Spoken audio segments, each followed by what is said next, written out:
It's a nice Sunday afternoon here at Symmons Plains in Tasmania, just outside of Launceston, a very familiar venue for the V8 Supercar Championship. And we're getting ready for race 24, 200 kilometres. We'll have 28 starters. It is 84 laps, and one of those 28 starters will be Cameron McConville, who will be filling in for Jason Bright. More on that in just a second.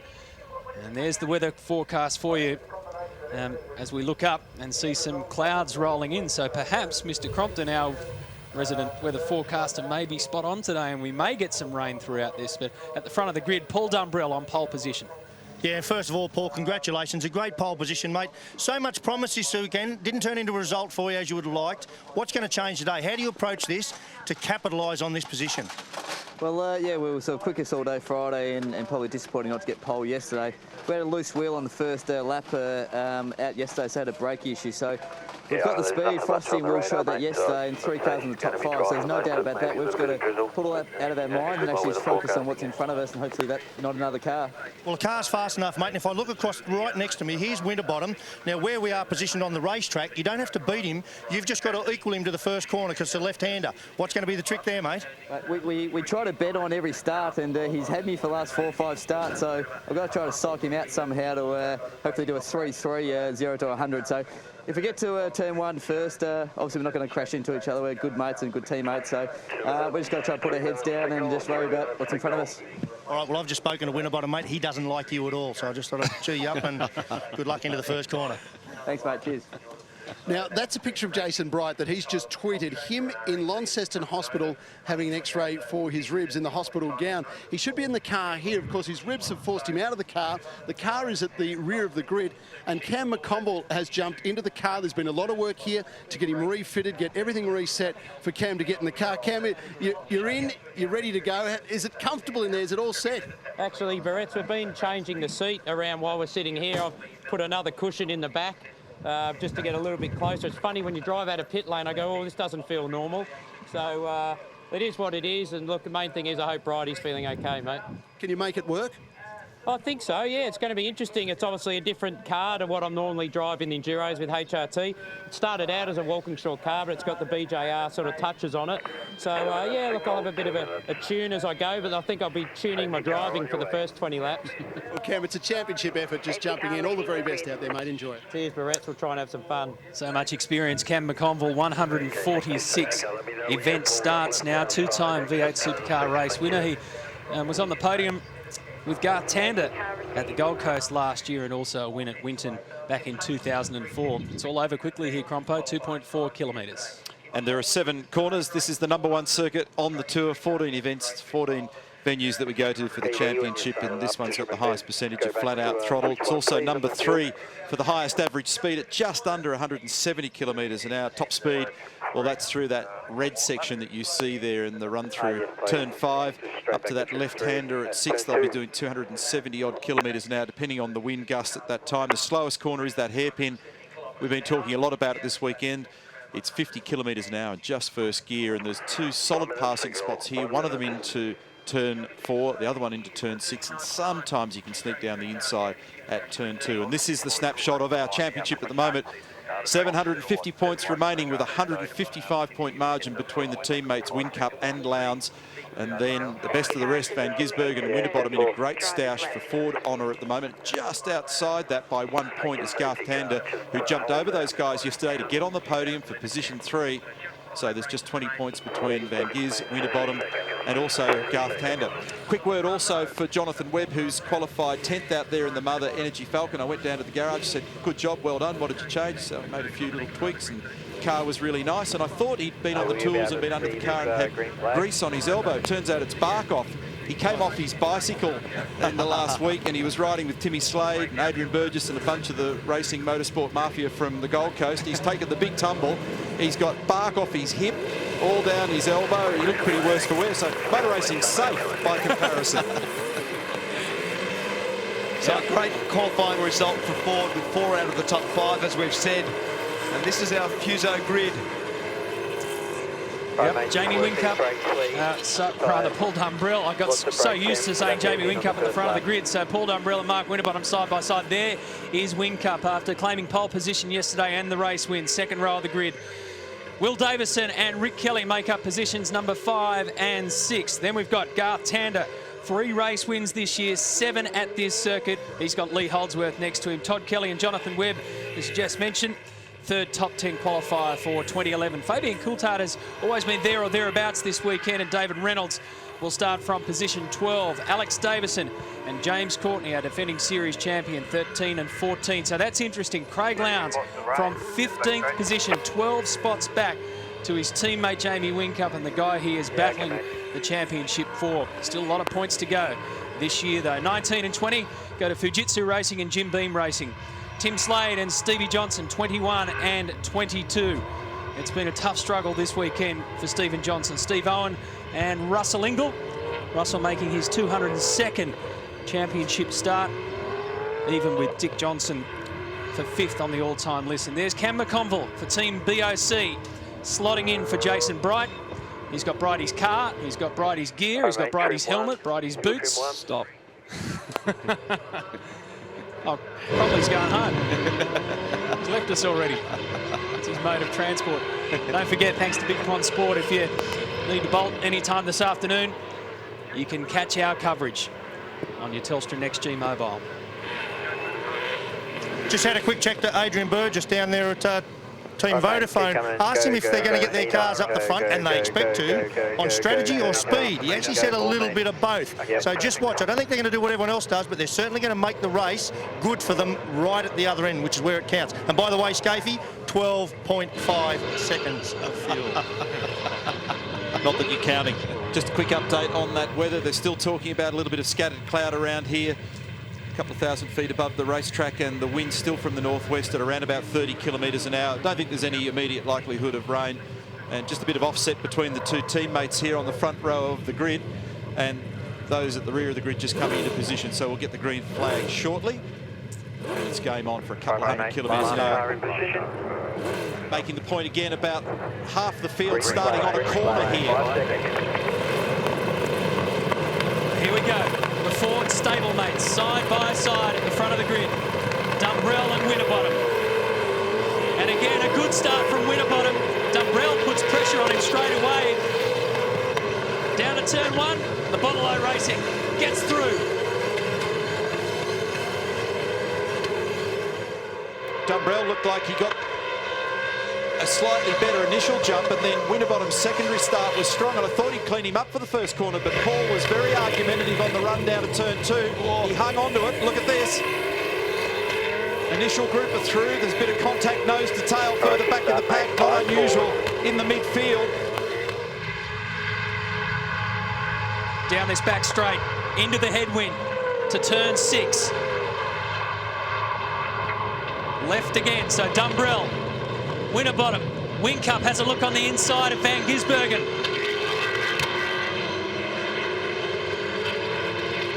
Van Gisbergen's looking very aggressive in the opening lap. Down to turn 2. Oh. So a clean first one, everybody through, no dramas.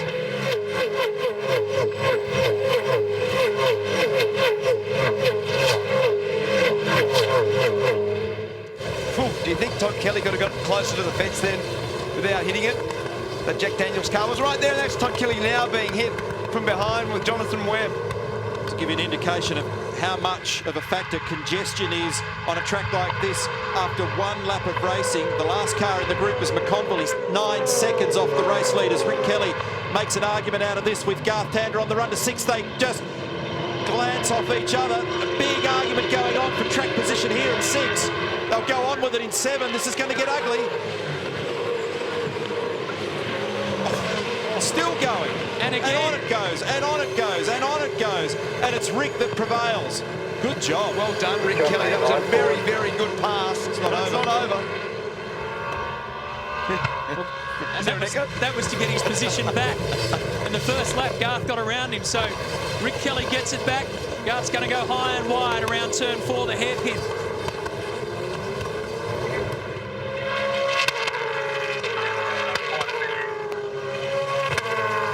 trailing. And waiting. Dumbrell holding off Winterbottom. Who has a look. The outside on the inside is just going to stay close this time around. Wincup's there. Van Gisbergen, then Will Davison, then Rick Kelly and Garth Tander, and a whole stack of them. Line astern.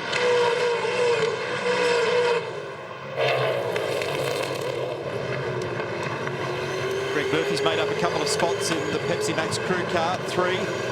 Started 16, currently 13.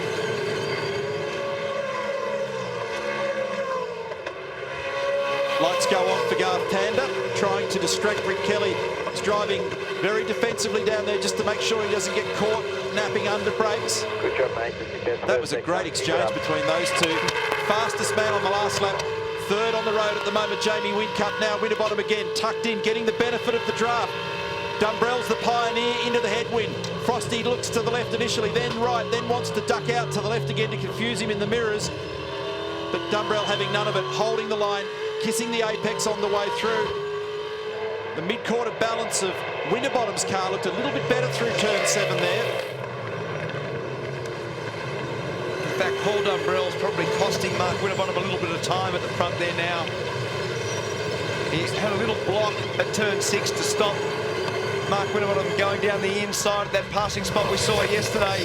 And you don't really have to block into here because you can just use the shape of the road to stop the guy from getting down the inside. But Winterbottom's very close this time, right behind the Bonnello Falcon. But have to be careful how they manage this as a team. They're individual organisations, individual sponsorship. What they don't want is to fumble each other and present it to Jamie Whincup. Well, that's what happened yesterday. Will Davison and Mark Winterbottom got involved in a battle right near the end. They should have been 3rd and 4th, and they let Garth Tander by, so the factory holder ended up on the podium because they were having their own private battle. So don't let it happen again. Make sure that you can keep your pace up between these 2 front-running Falcons as Whincup looms right up behind Winterbottom. He's ready to pounce. He's tucked in nicely. Tander, by the way, has resumed that battle with Rick Kelly and got by him. So similar to yesterday, that start. So even between the stablemates. And for a split second there, you thought that Frosty was going to get to turn 2 first, but... There it is. And that's on Whincup, which is exactly what he did yesterday. What a great shot. And Mark Winterbottom almost did the crisscross there. There's Van Gisbergen around the outside, and he almost got back the other side of Dumbrell. Well, that's 2 out of 2 for Whincup from the start, bagging it up and lurching the car to the right. Yeah, Matty, just in the Ford Performance Racing Garage, and all eyes are on the monitor at the moment. Tim Edwards is with me. Tim, any communication between Frosty and Paul Dumbrell from your point of view to try and sort this out in a nice way that keeps you in front of Jamie Whincup? No, we haven't given him any communication like that. Would you? Of course not. It would be against the rules. Of course. Just thought I'd check, Tim. Very cagey answer. There'll be little code words that the team will use to notify them of this battle and to do, not to do anything silly and to do something sensible. As I said, I think at the moment, Winterbottom's being held up.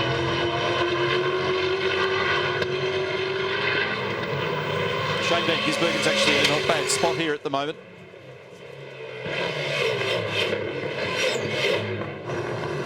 He's just a couple of car lengths behind Whincup, and he's got Will Davison in his footsteps.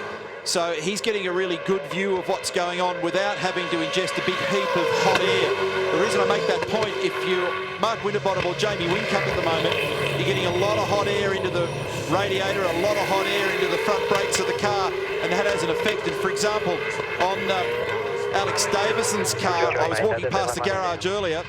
They were changing the radiator in that car. They've been experimenting with different radiators, and they felt it was running just a little bit hotter than they'd like down at Stone Brothers Racing, and that was enough for them to want to change it, just trying to manage temperature accurately. So when you're tucked in behind another car, that has a real impact. So I'll give you an idea of the field here. This is Greg Murphy. He's 12th at the moment. There's Lowndes. Remember that it's Lowndes and Whincup that are in this battle for the championship, and Craig had a very difficult qualifying earlier. So just take a look at this shot that we're going to show you of this lead 3 cars. And because the road actually veers slightly around to the left, he's not actually blocking. He's braking on the inside and then moving to the outside, following the trajectory of the road. So in terms of blocking, the stewards can't say, you've moved over to the left-hand side and stopped me. And they're all doing it. They're all doing it. Because they've all got pressure from behind at the moment. So it's basically follow the leader. That's a good idea. We start on the Armco on the left and end up on the white line on the right. And Mark Winterbottom keeps chipping away and having a look left, right and centre. But Paul Dumbrell holds on to the lead in the opening stages of this race.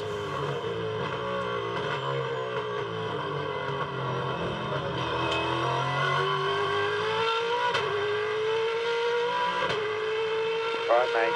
Quickest guy on the track that time. Just drive away. Doing really well.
Some nervous looks in pit lane.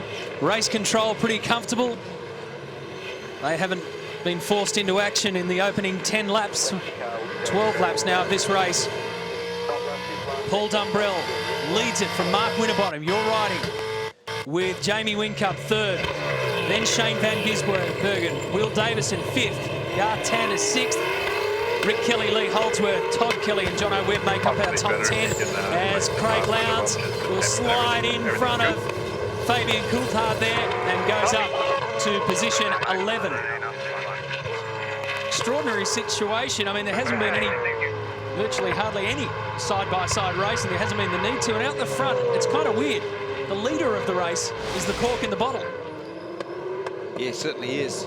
This is vision of turn 4 and Greg Murphy running slightly wide. Let's Lowndes through at that stage. Greg Murphy had gained 3 spots. And Murphy is complaining about. So there's been a conversation in the garage here because what these guys will be contemplating at the moment is what their strategy play is going to be between their cars. Their line astern at the moment, and third, getting a double dose of heat in the front of that car is Whincup. A lot of hot air to the radiator, a lot of hot air to the brakes. There's Jonathan Webb. He's 10th at the moment, another Falcon. That's Lowndes on the attack, nosing into the picture there at turn 4. So we're just approaching the moment where if you wanted to try the alternative strategy, now the opportunity is about to arise. If you wanted to, if you felt you were being held up, you might pluck a car out of the group anywhere in the field and stick some fuel in it and try a different way of running this race, working from the end of the race backwards in terms of the way you fuel the car. And what you were saying before about the cars being line astern, the heat soaked through the car, so as you can see, Craig Lowndes coming through the field, his brake pedal quality will be very average. There's Will Davison complaining about the brakes. Greg Murphy, I was saying before that he's been complaining for ages about the brakes, and we saw him go off down at turn 4. This will give Lowndes an opportunity to get down the inside, and you need to just go and pounce on these opportunities because you don't want to stay right in behind, and this might be the opportunity to get him out of this battle. One of the things that's important at Symmons Plains is to actually be first. If you come in first, get it done, go out and make sure your next lap is faster, you get an effective gain on whoever you're racing. He's going deep and he's going to get it done. Lowndes gets another spot up to 10th. Now, I notice you guys a lot of chat about the following car and the temperature of the brakes. Let me just quickly show you. This is an front air dam off Alex Davidson's car. Here are the brake inlets, okay? And they go through and connect to the brakes around here. Now, when you're following a car, it creates a lot of low pressure and what we call dirty air behind the car in front, as well as the heat coming from underneath it. So that really makes what goes in there very, very untidy and impacts the temperature of the brakes, which in turn impacts the capacity for the brake to work well. Garth Tander's on the radio, position 6 at the moment, talking about his car needing an adjustment in the stop when they take it. Car's oversteering or too taily for his liking at the moment, means the back of the car is sliding around. That's overheating the rear tyres as we go back to the lead. Officially the margin last time through was 0.3 of a second, but you can clearly see what it looks like. Into the pits for service and out the other side, Jason Bargwanna. So he was in the battle with Cam McConville at the tail end of the field. Dean Fiore, he's 24th at the moment, the West Track entry.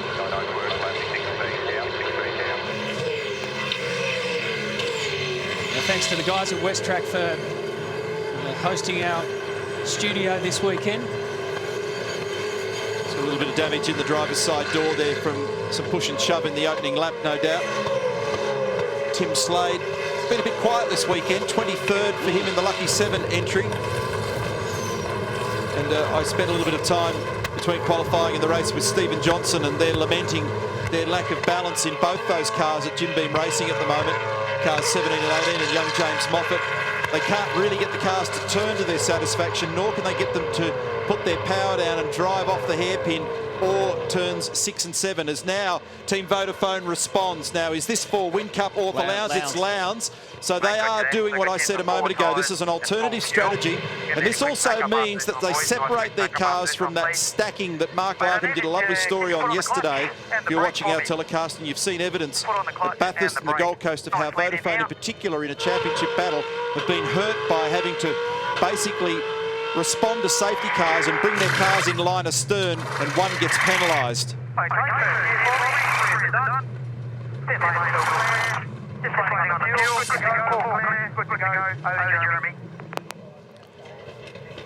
Very nice stop.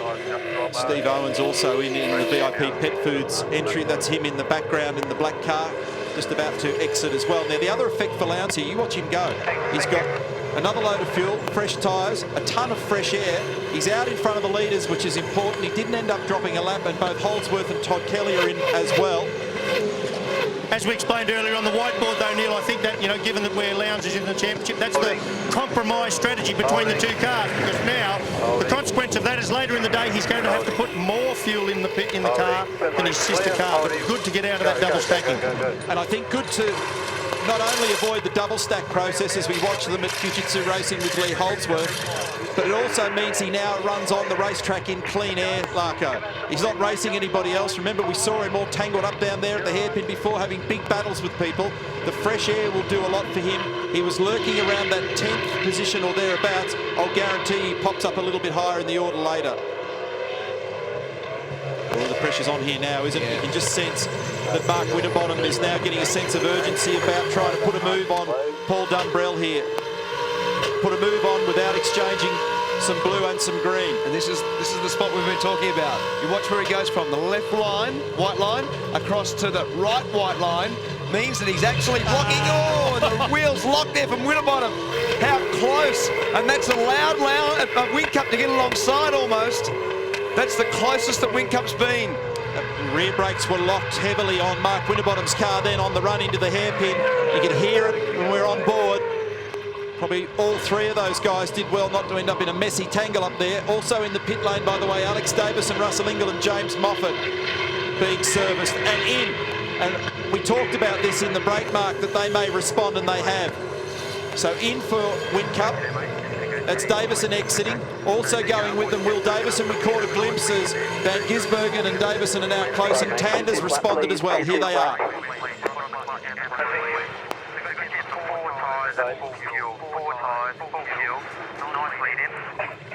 Will Davison cheekily got a gain then because of the radar. He's behind, you don't get caught with the radar. He made time on Jamie Whincup. And all 4 tyres for them. He did 2 yesterday. Close, close, close. Well done. Very good guidance. But has tightened the margin substantially to the 88 car as a result of what you pointed out. You're right about Lowndes. He's been out there flying. Very close to the fastest lap that time around. He was fastest to the second sector. Paul Dumbrell and Mark Winterbottom coming in. Those couple of laps of fresh air will serve Craig well. We'll keep an eye on that for you. So here we go. These are the guys that have been leading the race to this point. They've relinquished the lead to Van Gisbergen. He's hit. Winterbottom's hit, so they've had a nose to tail on the way in.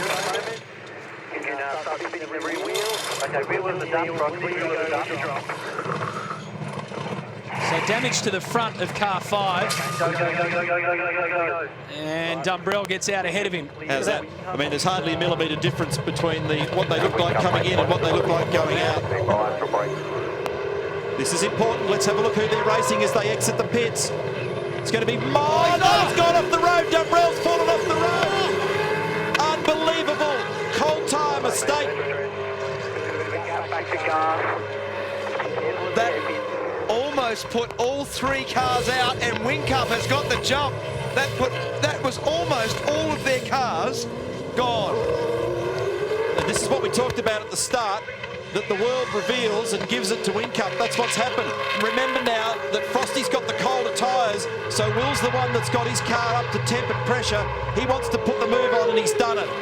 Because he was first, because he's been in and made the change. He's on warm tyres, he's got the benefit, and down the inside, he goes on Mark Winterbottom. And Winterbottom had no defence and no option, but unbelievably, like you say, the door is open wide again for Jamie Whincup.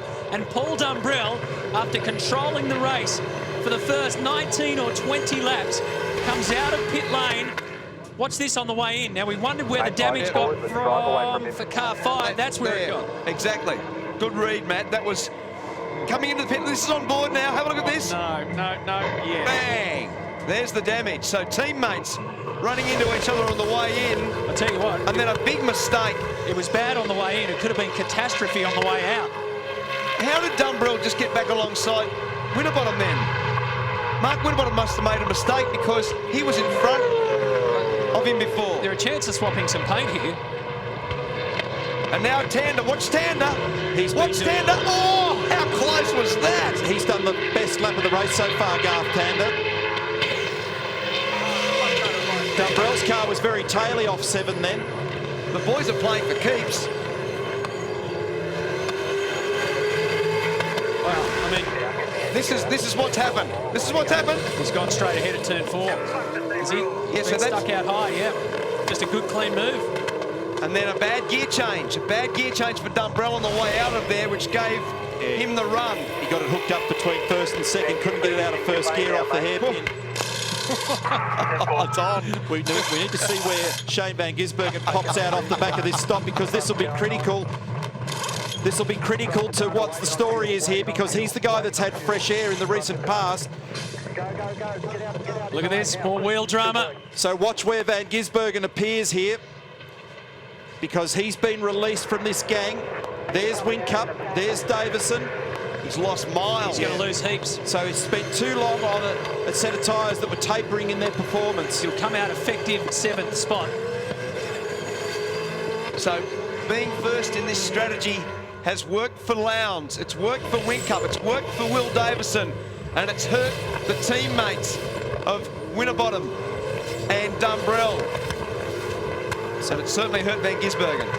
So Lowndes, as predicted, big gain out of that manoeuvre to take him out of the group early, get him some tyres, give him a couple of laps of fresh air running, and that's now at least played him into the sharper end of town. It's got a lot of work to do from here on in, though. Wow, that was on, wasn't it? A little mistake from Paul Dumbrell, and then the teammates were all alongside each other.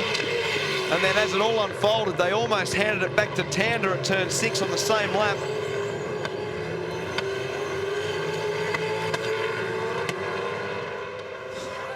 I'm still trying to work out, honestly, I'm trying to work out how all that happened.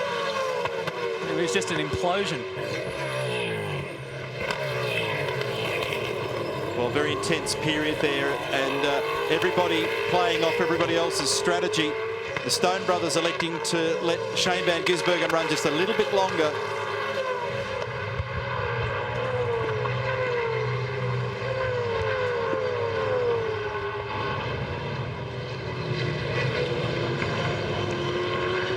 Ironically, Cam McConville's the leader of the race at the moment. So that's pretty cool, isn't it? Yeah, it's not bad. 1 minute you're a driving standards observer, and then you're not.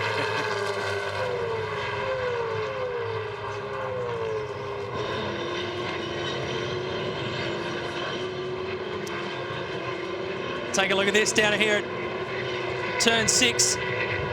4 cars involved in this. Bargwanna's in there, Reindler's there, Tim Slade, James Moffat.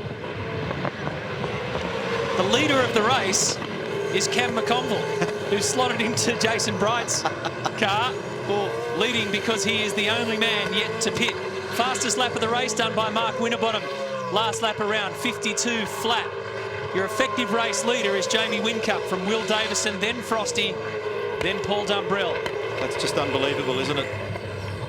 And just as we went to the break, Stone brothers elected to bring Shane Van Gisbergen in. They left him out there for a couple of laps, and we were curious to see where he popped back in. He's dropped back in behind Craig Lowndes and in front of Todd Kelly. So only one guy left to make that stop, as you pointed out, Cam McConville. There's Shane. So he'll be 7th after Cam takes his stop. Trim 3, please, mate. Trim 3.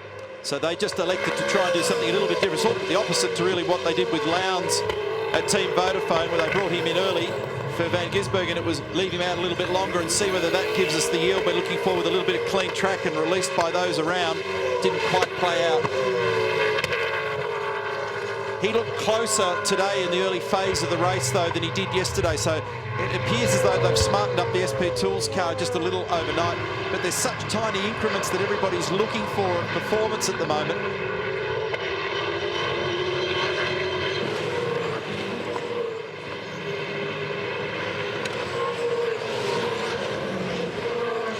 Extraordinary, wasn't it? I mean, it was all steady as she goes almost. Yeah. At the front. And then once that first round of pit stops comes into play, the world changed and turned upside down for Ford Performance Racing. And this was it. This was Van Gisbergen coming out. So there's, we've already seen the first 2 cars, but effectively behind the cars that he was in front of before. This slightly later strategy, and there's Ross Stone from Stone Brothers Racing, and in the background is his brother Jim, and they won't be happy with how that's rolled out so far. The only good thing is that maybe later they will stop for less time. It has a little bit of an implication on their fuel, on how they load their fuel and how long it takes next time round. So you compare that to Craig Lowndes. He stopped on lap 17. Jamie Whincup stopped on lap 20. Shane Van Gisbergen stopped on lap 24. Cam McConville's plan for this afternoon was to sit back and watch this race unfold. From the grandstands, he ends up getting a call from Bradley Jones saying, can you fill in for Jason Bright, who's had to go off to hospital with a rib injury. And Cam has slid into Brighty's boots, literally with 2 pairs of socks to make them fit. And here he is leading the race on lap 30. He's going to have to head towards pit lane sooner or later, and therefore will slot further back down the field. But you take it while it's there. He's got track space too. May as well use that. There's a nasty looking little blister on that tyre. Shane Van Gisbergen, that's actually on the inner crown of that tyre. That's a lot of damage right down to the belts. I nearly asked the question a moment ago about Shane Van Gisbergen's car. Spot on. Just spoke to Dave Stewart, and that is a completely different race setup today to what it was yesterday. Yeah, it looks like it's just behaving a little differently, although that's an alarming thing that we just saw a moment ago with that sort of tyre damage. This is Slade down the inside of Bargwana. Slade at the moment 24th. So that's for position. These two arguing over 23rd and 24th. Doesn't sound like a lot to play for, but it's on for young and old up and down this field at the moment. Yeah, and Neil, it's obviously hard on the tyre here. We're going to see a little more of that. I think Will Davidson was telling me the tyres he kept on his car there yesterday, that left rear was worn down to the canvas. Nothing wrong with the tyre, just wore it out. We don't see that often. The marbles are starting to appear, especially down there on the exit of turn 7. And just to explain that too, the left-hand rear tyre that was on the car for yesterday was a 50-lap tyre because they chose to put fresh tyres on the right-hand side. There's the marbles that Matt was just talking about. They're the big chunks of rubber that basically come off these tyres, and the soft compound tyre that we're using this weekend is much more prevalent to do that. And if you get wide, if you end up out on those marbles, there is no grip at all. It's like ice. So this battle continues with Mark Winterbottom and Paul Dumbrell, and just in front is Will Davison in the 3rd of the Factory Falcon outfit. And meantime, Gulf Western Oil's entry, Warren Luff's in the pit garage or pit lane area at the moment. They've got some brake fluid leaking from that car. So they've had to park that car for the time being and rectify that issue. McCon pulling the pits after leading. So that will cleanse the field and put Jamie Whincup at the top of the list. So the gap is 1.2 seconds to Will Davison. BOC done. Not a bad strategy though. Get some valuable mileage, get the car out in front, get a bit of television time, and Cam can go home tonight and say, I led the race, I don't know what all the fuss is about. Let's jump on board here with Mark Winterbottom, and this is some of the stuff that we love. In particular, focus on the fancy footwork of driving a V8 supercar around Symmons Plains. Enjoy this.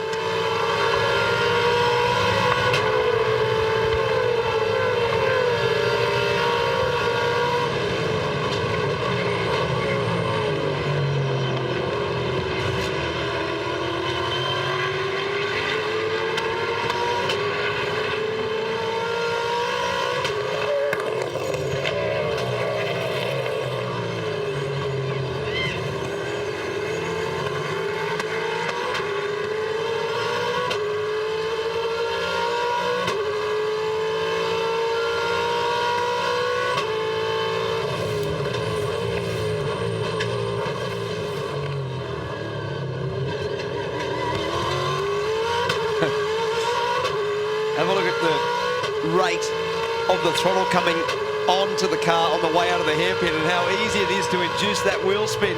You see how slowly he had to put the foot to the floor, and then how hard that brake application is there at 6. It's one of the hardest brake applications in Australia now. A lot of pedal travel in that car, so the master cylinders that they're using on that car giving Mark lots of feel but also lots of travel, so small. Look at that. Buries a long way into the never, into the dark down there, doesn't it? Well, I reckon a lot of the reason it'll be that low is because he was so close to Paul Dumbrell for so long, and they're actually so hot, they've been used up so hard. I wouldn't like to be a front brake rotor on that car. It's worked well for Craig Lowndes to come in early and be able to cut loose on fresh tyres with clear space around him. So started 15th, up to 6th. His teammate and championship leader leads this race. Well, Lowndes' performance doesn't surprise anyone, let alone team boss Roland Dane, who's with me. Roland, after qualifying, Lowndes was so down about his position, but boy, he's fought back from 15th to 6th. Incredible. Yeah, he has actually. He's come out of the box red hot just now, and it's showing. You know, his attitude showing. He's made some nice passes out there, maximised the strategy with JJ as well. Got himself in a good position, and he's back up fighting with the people that he should be. Did you have a bit of a chat to him before the race? No, I didn't. I think he just relaxed himself, had a chat with Josh Waters, watched him win his Superbike race, and put him in a good frame of mind. He's an amazing competitor, Lowndes, isn't he? Yeah, he normally bounces back pretty well. Let's hope he carries on. Thanks, Roland. Thank you. Thank you. He'd be a pretty happy man at the moment, Roland Dane, because Team Vodafone leads the race. There's a lot of fight, though. Will Davison's hunting him down, Mark Winterbottom and Paul Dumbrell and Garth Tan to make up our top 5.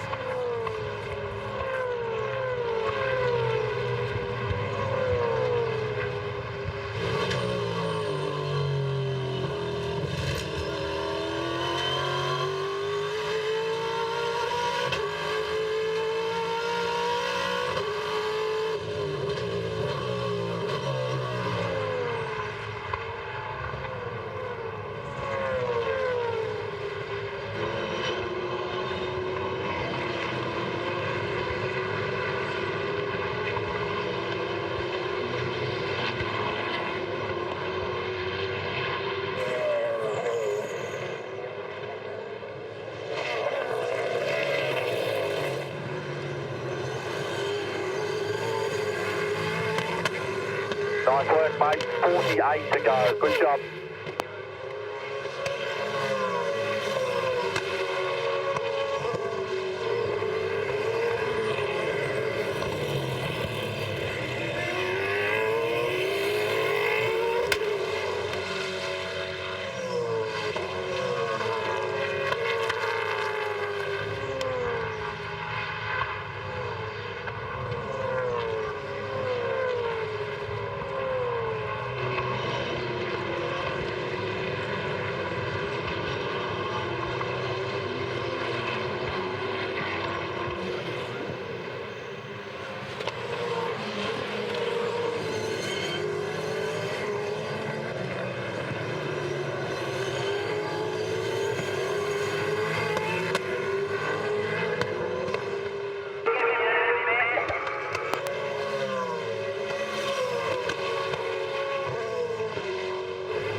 Not much we can do.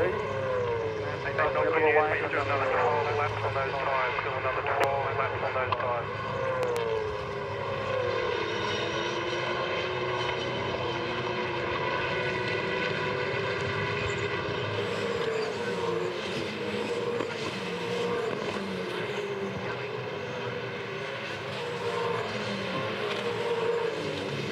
Approaching the halfway mark here of race 24 at Symmons Plains in Tasmania. We're taking a look mid-pack of Steve Owen and Tony D'Alberto. It's a great shot. So position 17 and 18. Whincup is our leader. Continues, and he's pushing away a little bit too from Will Davis in 2 seconds. D'Alberto has a look on the inside at turn 4 on the exit for that run down the back straight up to 260 Ks. So they've been dueling for quite a few laps. And now it's as tight and as close as you're ever going to get. Gave him a couple of whacks just to make sure, let him know that he was there, but it didn't translate into a position. It's pretty lively, isn't it? Very lively, and there's a few people out there starting to discuss tyre stress as well. And the overview comment coming back from the pit bunkers is that the bad news is you've got a little way to go on these tyres just yet, so the boys have got to make them last. Steve Robertson in the foreground there at the VIP Pets Foods Racing from Paul Morris Motorsport. Both of these guys Fujitsu Series champions. Good battle. Oh, bang, got him. And actually that's going to expose him to Russell Ingall, because you don't need to lose much exits.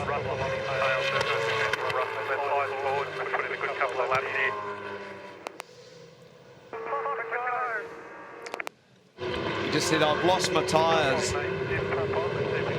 So that goes to the point that I was making a moment ago about the fact that one or two of them are beginning to hurt. We've broken out the calculators in the break, and here's that little replay of the bump through turn 5. Watch this. Bits of rubber flying, bits of paint flying, bits of plastic flying, and then another one for good measure. Scapey, we've done the numbers on this little battle going on between Craig Lowndes and Shane Van Gisbergen. Craig came in, he was the earliest of the lead gang, lap 17. Van Gisbergen was at the other end of that strategic scale, came in on lap 24, and you've got some numbers there as to what that equates to. So it's about 3 seconds at the next pit stop that Lowndes will have to stand still for longer for enough fuel to get home.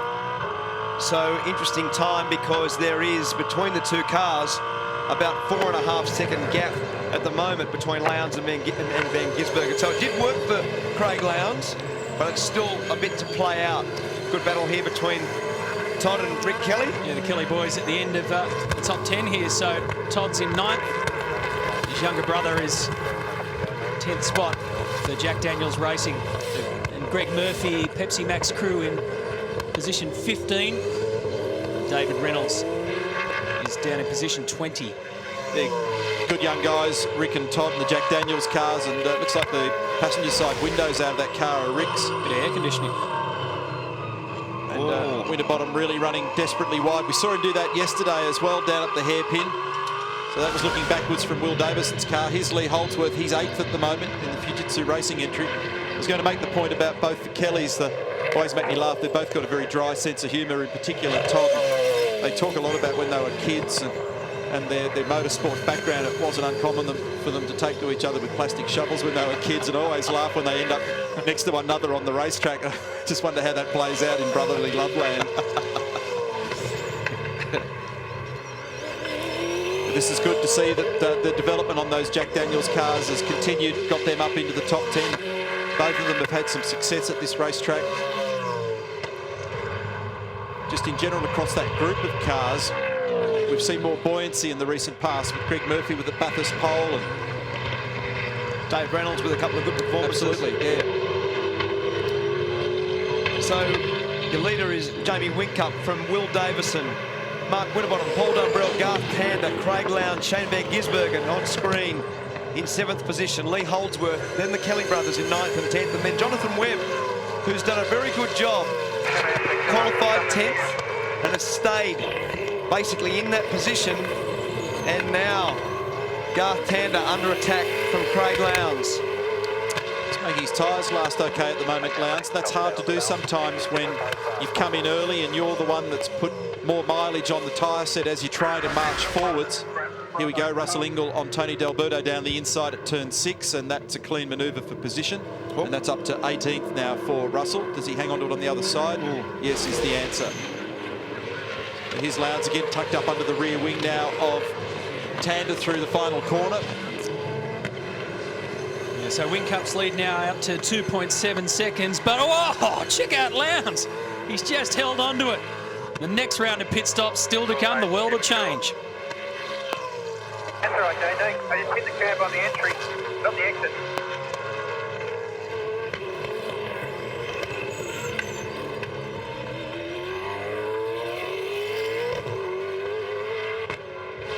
Okay, mate, copy that on the balance. Give the boost tested.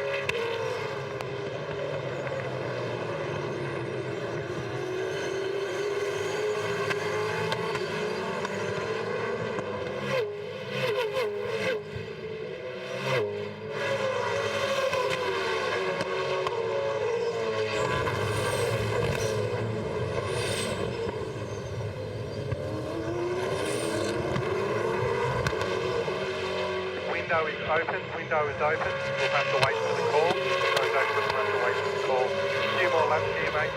Keep on doing the best job you can. A few more laps till we kick some tyres.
What a lively fight.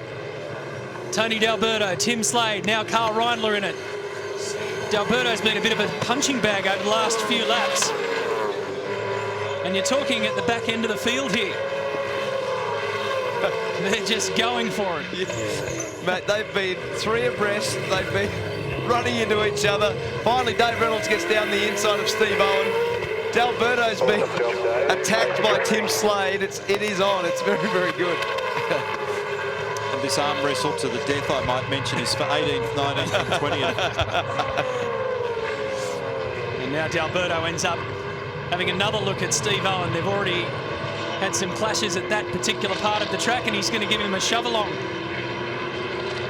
On the exit of 7 gets him. We're about to enter the phase now where we're going to see the next stop, which will get people fueled and tired to the end. And drivers are now reporting in what condition their car is, and Rick Kelly will be one of the first that we see in the Jack Daniels car. as to what tweaks they need. Jamie Whincup's reasonably happy with his car, so it's got a little bit of understeer. Craig Lowndes has said on the radio that he wants some more rear, so he's looking for more rear grip. Steve's having trouble stopping that car, and he's lost a spot now to Tim Slade. Well, certainly for this particular moment, that may not stay that way. James Moffat's just behind it. He's probably thinking, I don't really want to get involved in this. I'll just sit back. Carl Reindler has been on the inside and the outside, and now finally gets that position around Steve Owen. So Rick Kelly in. He's the first to come in and get fueled up, get another set of tyres and go to the end. There it is. Clear, holding, go.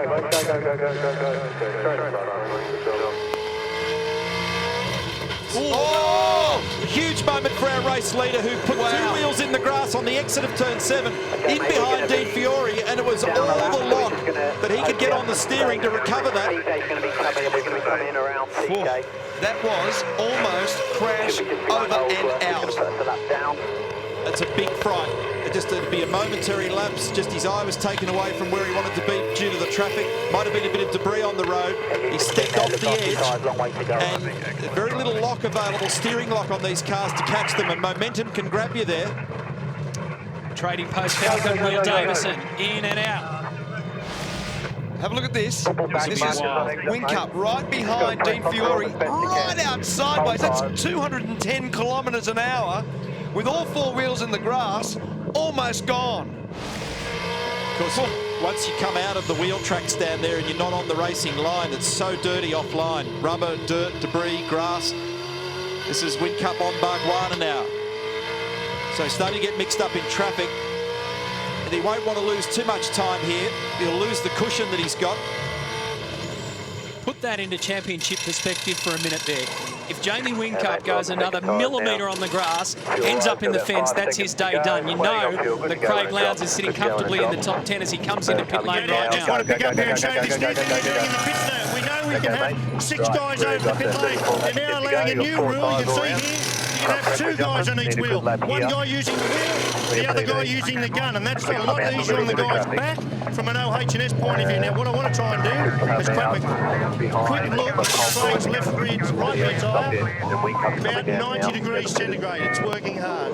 So that, just to reiterate there, that's a maximum total of 8 people permitted to work on the car now. It was previously 6, and that's allowing 2 people per wheel to just ease a bit of the workload, the physical workload involved in changing those 20+ kilo wheel and tyre sets. Let's have another look at Jamie Whincup in a sec, because that moment, there's a lot of guys in pit lane. This is Whincup right out sideways. Wow, that was close. I've said before, you can either go in the right-hand wall when this happens, or the left-hand guardrail, and that's where he was going. He was going in the left-hand guardrail. It was on his gear shift from 4th to 5th there as well, so he only had one hand on the wheel at the precise moment where it jumped sideways on him. Dumbrell's in, Van Gisbergen, Holdsworth. A lot going on at the moment. Got to keep a very careful eye on how this plays out in strategy land. Bargwana and Moffat very close to each other. Here is the race leader, followed by the guy that's being vying for second. And this.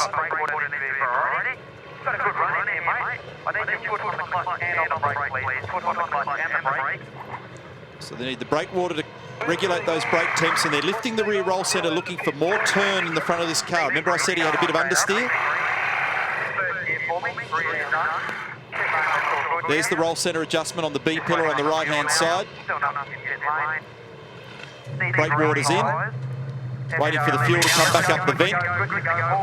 Good stop. Winterbottom's made a bit of ground, just a tiny bit of ground there, I think. No, maybe not. So here we go.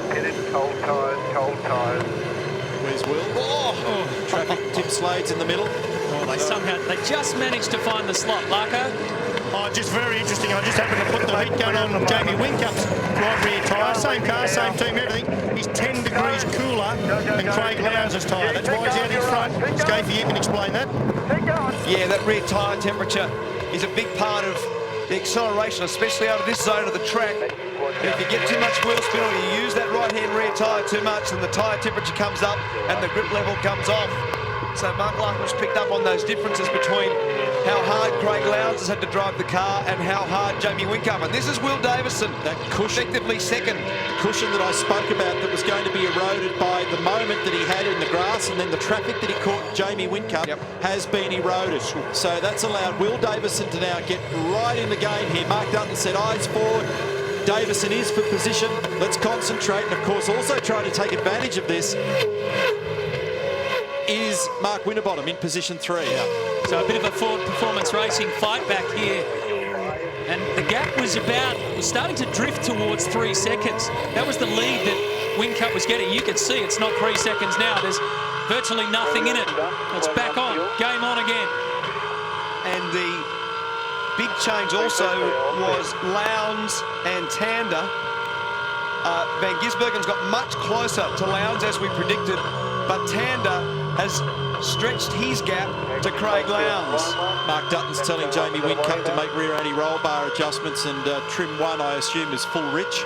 So he's got full fuel available. So at the moment, they want to get the car balanced right for Jamie, and they're giving him fuel to say, just get on with making laps speed once again, and make that cushion, get that margin back so they can breathe easy in the Team Vodafone garage. Here's the rejoin. This is your effective leader, and around the outside of Tim Slade. That was so close, and also close for Mark Winterbottom. A very good job, young Tim Slade, because he saw Jamie Whincup coming out, and he could have easily T-boned him there, put him straight into the sandpit on the right-hand side of the pit exit. So Whincup, a bit lucky to get that done. Will Davison's made ground, as Neil said. Now, there's no escape now. The fuel and the tyres that are in and on the car have got to get you home. So you can't abuse them. You don't want to end up in a position where you're a few laps short on fuel or on tyres. But clearly, the last thing you need to do now is tour the pit lane again for either of those issues. As we check out James Moffat's form, Mark Winterbottom's just done the fastest lap, 51.99.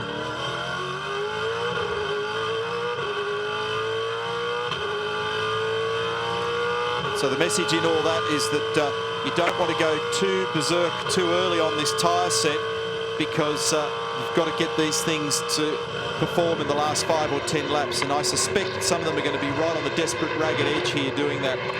James Moffat has done the 2 stops, but after such a great performance at IndyCar, the Gold Coast 600 performance was probably man of the match, and as soon as you get to a different style of circuit, they've struggled all weekend at Dick Johnson Racing, and James Moffat is actually about to go a lap down net, meaning that they've done 2 stops. There's Dick Johnson, one of Australia's greatest ever touring car drivers, and certainly this weekend for him and the rest of the team has been very frustrating as his son Steve comes down pit lane in car 17. It's also worthwhile noting that James is the only V8 driver making his Simmons Plains debut this weekend. So this is his first real crack in a V8 supercar at this circuit, where his dad had a lot of success. 5 race wins here for Alan Moffat. And specifically, Matty, it doesn't get much worse for DJR in terms of setup issues this weekend, because they said they've got bad understeer, i.e. the car doesn't get into the corner, and bad oversteer, i.e. the car doesn't get out of the corner. Perfect balance. But it's really nice in a straight line. James Courtney now has come into the pit lane, and that means that the field's now taken its 2nd stop, and so it's exactly 1 second between Jamie Whincup and Will Davison. 1 Holden, 3 Fords, and a lot to play for now. We'll see how they manage this fuel and this tyre set.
There's been some scary moments for our race leader as the marbles start to appear more and more on the circuit. The Dunlop soft tyres getting chewed up at this stage of the race, but Whincup's had some scary moments as we go all the way back. The mother highlights, Paul Dumbrell started from pole position, had his stablemate next to him, Mark Winterbottom, who got a great start. Dumbrell just held his nerve and sort of muscled his way to the front. It was an interesting first stage of the race. Dumbrell holding him off. Lowndes on attack, starting from position 15. He was the first man in to pit lane. And when he came out, he had some free space. It was a different story on the way in. A headbutt from Winterbottom into Dumbrell, who also made a horrible exit out of pit lane, and that just cost Ford Performance Racing dearly. In fact, all three could have been wiped out there because Will Davison just happened to arrive on the scene. Look at this. It's incredible. So Winterbottom versus Dumbrell just continued and continued. And at that stage of the race, it looked as though everything was getting out of hand. Garth Tander has been typical Garth Tander, and Craig Lowndes has been typical Craig Lowndes. Now that's the moment that I was talking about from our race leader. We could well have been reporting that Jamie Whincup was out of this race by now, but he managed to hold on because that would have been a monumental. In the end of it, Whincup has gathered it up.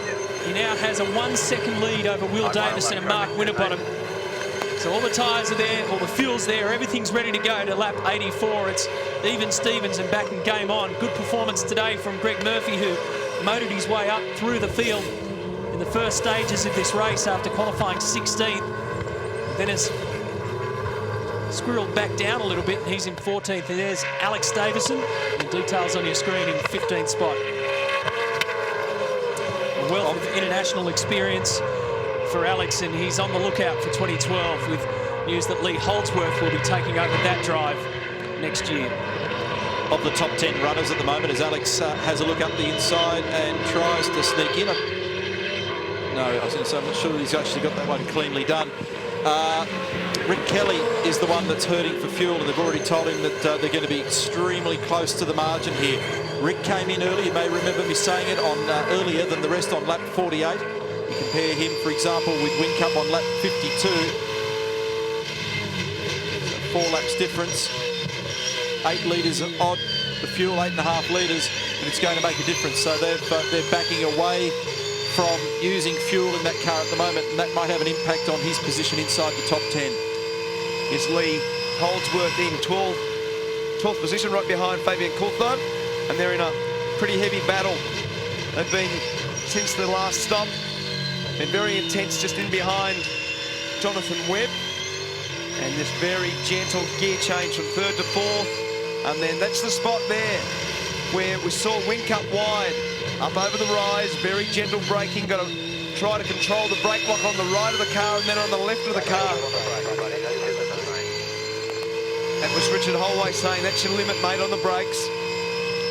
And then he's moved the car out of the airstream to get some more cold air leading into the braking area. And as you can see, they're down to one of the slowest corners. Actually, it is the slowest corner on in our series or on our circuit. And there's Richard Holway, who talks to Lee each weekend, ex-Holden Racing Team head engineer, and a wealth of experience. We say with Gary Rogers Motorsport, they punch above their weight. They're a very good team with a couple of very good young drivers. Lee Holdsworth leaving Gary Rogers for next year. So there's Whincup leading from Will Davison, Mark Winterbottom, Paul Dumbrell, Garth Tander, Craig Lowndes, Shane Van Gisbergen, Todd Kelly, Rick Kelly. That's your top 9, then Jonathan Webb, where we saw before. You'll be able to see them all come through. Scafie, I was going to ask you this question in qualifying too. This section of the circuit, the 3rd sector, was the one that Jamie Whincup nailed better than most throughout the qualifying sessions. Same yesterday and same today. He didn't end up on pole position, but what was the difference between him and the rest around that place, that part of the circuit? Well, it's got a bit of everything, Matt. It's probably the most demanding on the car, the last sector. So you've got to brake the car very hard for turn 6 and then accelerate the car with a lot of mid-corner lateral grip, where you can see right now the Kelly brothers, that's a very fast section. And as you come out of turn 7, the way that the car operates there and how much throttle you can get on the car in 4th gear, determines the last sector speed. And this waiter basically has given us a rundown of all the cars through to Greg Murphy and James Courtney battling for 15th and 16th. It's getting close up here. Will Davison's not letting Jamie Whincup go, and in fact, he's got him back to 3/4 of a second. It went out as far as a little over a second, but it's just tightened up in the last couple of laps. And it's very, very close between these two at the moment. Just a bit of a margin then back to Mark Winterbottom. He's 2.4 off the leader, and it's 1.7 between Will and Mark. I think you have to use these tyres cleverly now. You don't want to go straight out of the pit in this last phase and smash them. Oh, there's Dave Reynolds rotated at the hairpin. Garth Tander just misses that. Tell you what, he's done a good job to grab reverse in the middle of that hairpin, avoid the traffic, get it back on the road.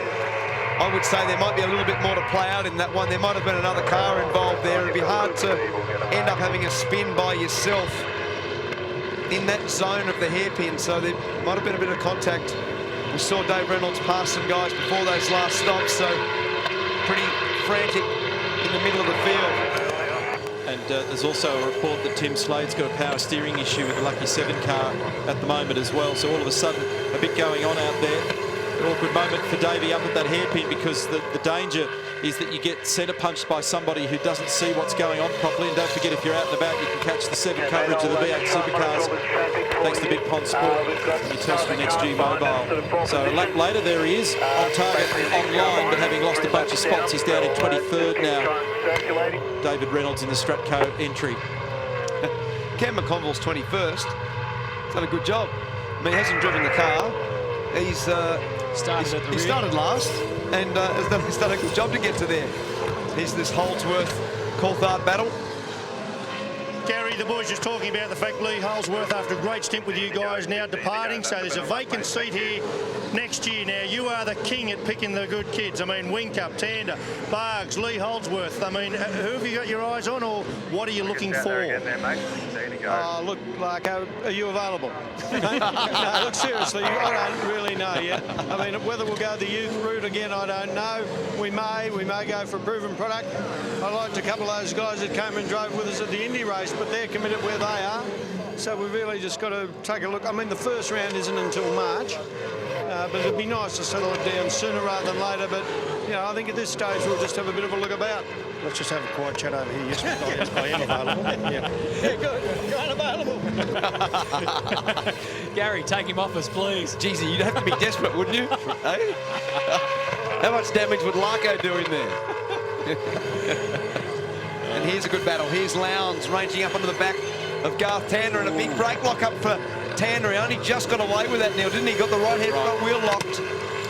It's had the net result that'll make Craig very quick on the exit through this next right-hander, so watch for him to have a big lunge up here at the hairpin. Garth covers. Craig looks to go that high route that he's been using all weekend. Just those tiny little mistakes that can just change the rhythm by a tenth or two can be enough to exchange positions at the moment. So this little battle here is for 5th and 6th.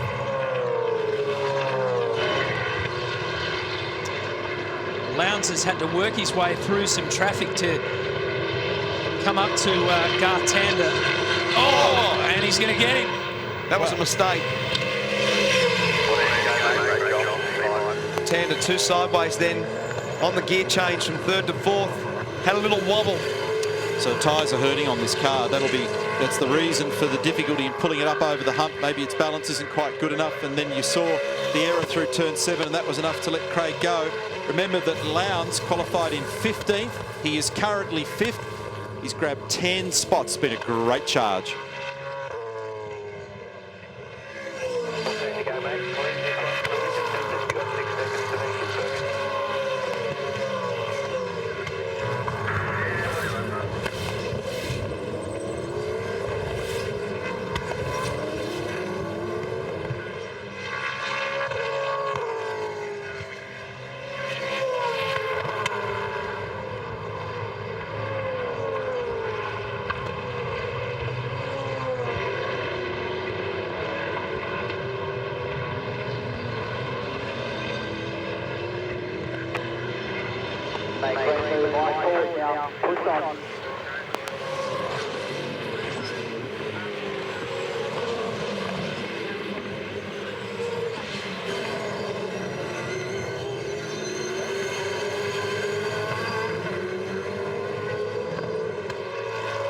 front from full position.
So this is it, the charge to the flag. Counting down the laps, about to go into single figures shortly. The weather's been spectacular throughout, no sign of the rain. The racing's been pretty full on at times. And we're taking a look here at Rick Kelly, position 10. He's got a fuel question mark hovering over him at the moment. They're just having to play an economy game a little in the Jack Daniels Holden. The other thing that we talked up a bit earlier, but it didn't materialise, was that stoush going on strategically and on the track between Craig Lowndes and Shane Van Gisbergen. Well, Shane's nearly 6 or 7 seconds behind Craig now. That just didn't happen, did it? So his car's trended away from him a little bit there, Van Gisbergen. He's just off the money a little bit compared to that next group. Although we also saw, just as we went to the break, that Tander didn't look like the tyre behaviour and the balance of that car was to Garth's satisfaction either. This is the point that I made a little bit earlier in the program, that now it's just about trying to make sure that you can just get this thing home, whichever one it is underneath you, and try and look after the tyre set sufficient to get across the line at the finish. Yeah, Neil, spot on. Just spoke to Mike Henry of the Toller Holden Racing team. He confirmed exactly that. He said Garth has consumed more tyre faster than what they'd planned, and he's in a lot of trouble with his tyres. Interesting, a payback for Bathurst, maybe Lowndesy getting past Garth Tander. That takes Lowndesy up to 5th. An incredible climb from where he started in 15th on the grid. So the top 3 guys in the second sector have done almost identical times. Here's McConville stepping in for Jason Bright. Cam's up to 21st, as Mark Scaife said a little earlier in the program. That's not bad for a guy that's totally unfamiliar with this car, its settings, where they're going with it, what they're doing. Of course, he's got a vast amount of V8 supercar experience, a lot of racing experience, period. He's just come off the Enduros at Phillip Island and at Bathurst, but this is an excellent job. And he's got Stephen Johnson, David Reynolds, Steve Owen, Dean Fiore, Jason Barguana, Tim Slade and Warren Luff behind him.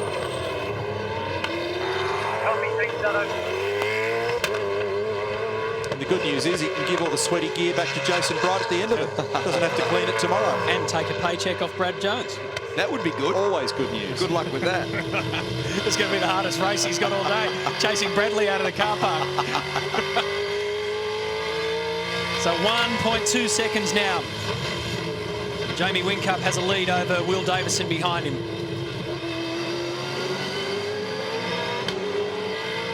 Yes, we just looked at that Team BOC car. We talked earlier about how hard it would have been for Jason Bright getting around the hairpin with his rib problem, but spare a thought for that young fella right there, Timmy Slade. They've lost the power steering in that car. Now, that corner they just went through, I couldn't think of too many corners in this country without power steering in one of those cars where it would be much tougher. So, yeah, you won't see too much forward movement from here. Don't go and try and shake his hand after this race. His arms will be like Popeyes. Won't be able to move. Very impressive young man, Tim Slade. Good run in the LNH 500 last year, but I reckon, you know, he'll look back, regardless of what happens at Sandown and at Sydney, he will look back at that weekend at Queensland Raceway when Craig Lowndes was at the absolute peak of his powers and Tim went with him. That was a very good drive. And one that changes your career in terms of battling with one of the best guys in the field. Is that Holdsworth? No, it's Caruso in 34, so he's turned around up at the hairpin there, and he's just dropped a couple of spots. I think he was 12th. He's gone down now to, what, 16th. Watch out for That was a bit costly for him, and they were talking yesterday about a bit of brake stress in the Fujitsu cars. There's Alex Davison. He's 13th, and there's something on the road there. Debris there at turn 5. It's not having a bit of a... Oh, it's just the bumper rubbing on the tyre. I was going to say, it's got a little bit of smoke coming out of the right rear. Oh, in fact, it's killing the tyre. So this is actually going to be quite dangerous. There it goes.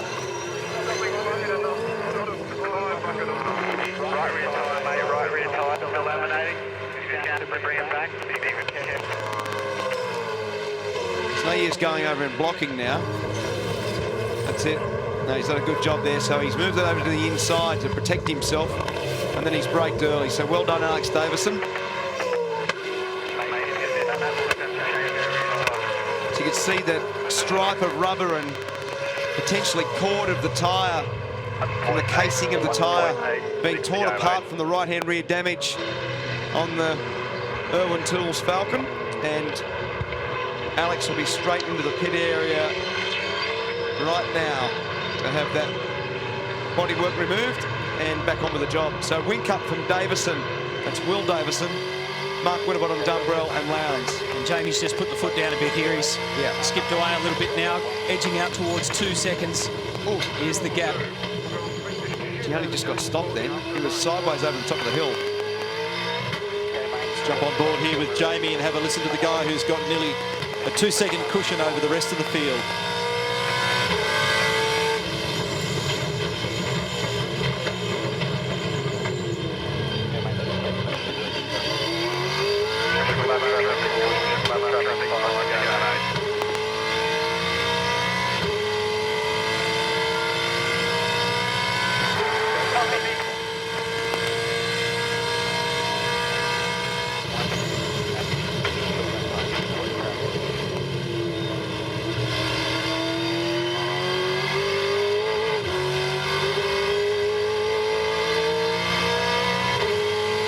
Another lap done.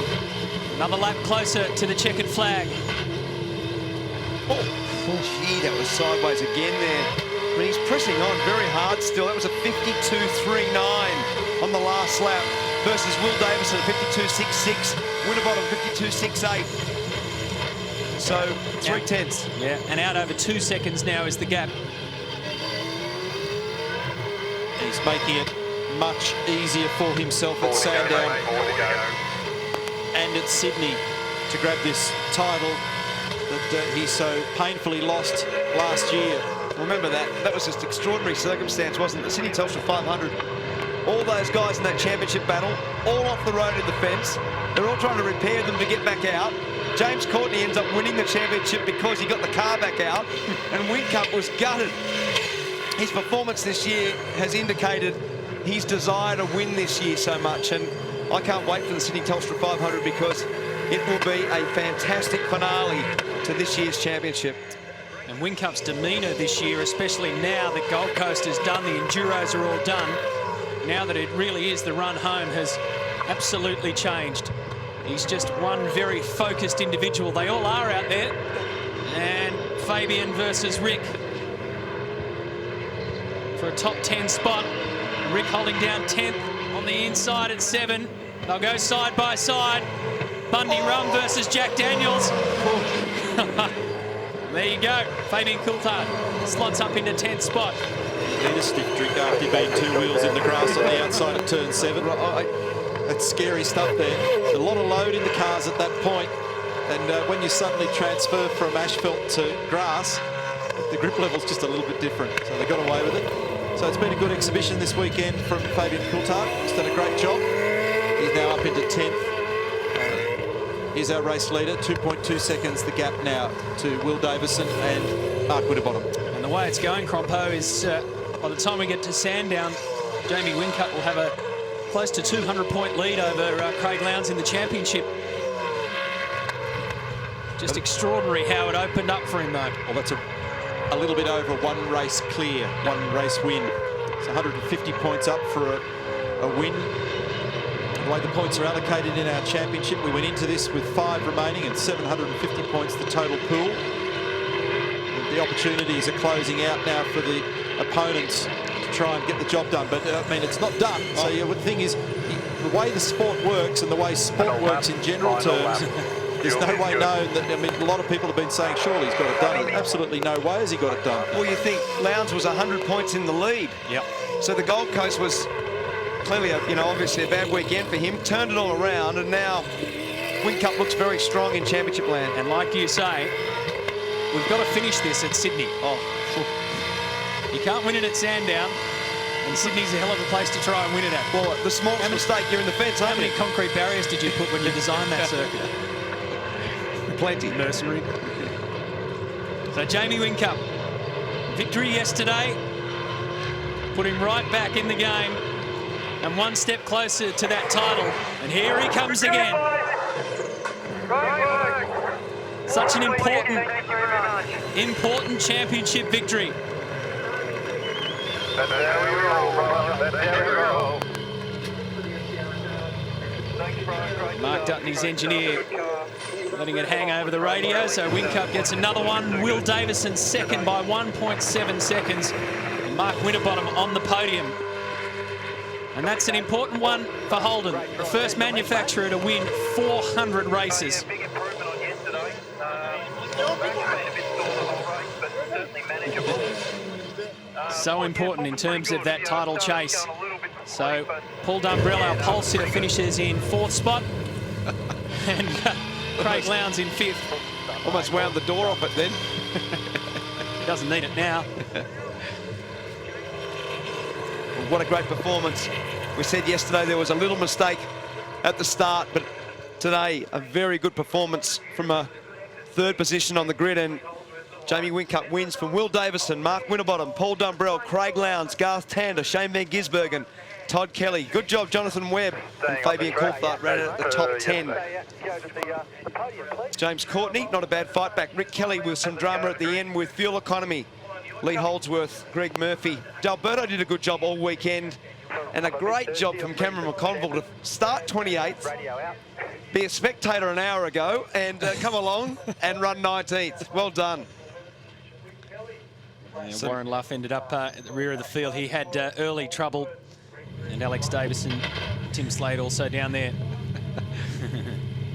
The sun's shining on this man in terms of the title. Not done yet.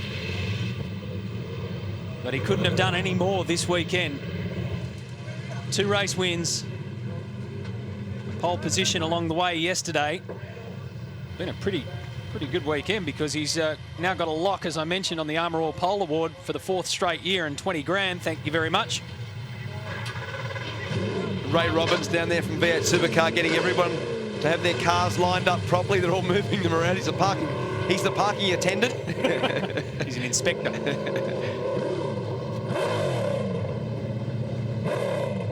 And you get it wrong at your peril. Yes, yes. Well done, Will Davison, and 2 to Mark Winterbottom. But the Ford boys came knocking this time around, but they just couldn't knock Holden's #1 man off the top. Well done. He's operating at a very high level. You are witnessing history with this guy. He is a very, very good racing driver. He's just doing such a solid job when it counts. Big crowd today. I've seen a good race too. Overall, 55,000 people this weekend. And yep, we're coming back to Tasmania. Next 3 years, new deal has locked in. Jamie Whincup, you've been so focused, Jamie, this weekend, and you've got the result and a milestone for Holden, 400th win. Congratulations. Yeah, thanks, Brett. Hey, what an incredible weekend for us. Just want to thank everyone for coming out. Sorry about the lack of donuts, but we just got a short turnaround to the next one. Now, this was important, wasn't it? In the bigger picture of the championship, you had to come here and get good results at least, but to get them done is fantastic. As I said yesterday, every race is unbelievably important, so we just need to keep our head down, keep the focus, and once again, fantastic car. Big thanks to everyone at Team Vodafone, and roll on Sandown. Bring on Sandown. Jamie, well done. Enjoy the podium. Thank you. Cheers. All right, Will Davison in 2nd place. Will, congratulations. Great result. It's been a hard-fought weekend for you, but this is the result you were chasing. It's another 2nd position, and we gave it everything. That was a faultless race by the team, and the car was fantastic. I mean, just full credit to Jamie and his guys. It was absolute quality stuff out there. Lap after lap, we were just nothing in it. So, you know, what a job by, you know, all the Trading Post guys, everyone at FPR to have 3 cars so competitive this weekend. Again, 2 cars on the podium.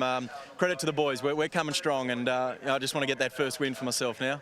And be nice to get it and finish strong at the end of the year. Nice to be on home soil at Sandown in a week's time. Yeah, I love Sandown. Probably my favourite track on the calendar. So, you know, let's keep this momentum rolling. So, yep, great for 4. We didn't win. Great for Trading Post, and I'm having a lot of fun. It's good. Keep enjoying it, Will. All the best. Thanks. And the Mo looks fantastic from Movember as well. Frosty, well done. It's been a long, hard weekend. You're on the podium here now. You had a tough fight early on with Paul Dumbrell and then Will in the later stages here. Yeah, the car was really good. We got away and then got stuck behind PD and overcooked the brakes, and from there they didn't recover, and this race is all about brakes and 2 straight, so we lost a bit of speed, but you know, it's great. 2 cars on the podium, Orcon Steel, everyone's pretty wrapped with the form that FPR's hit, and we'll bring it home for the rest of the year. Looking forward to Sandown now?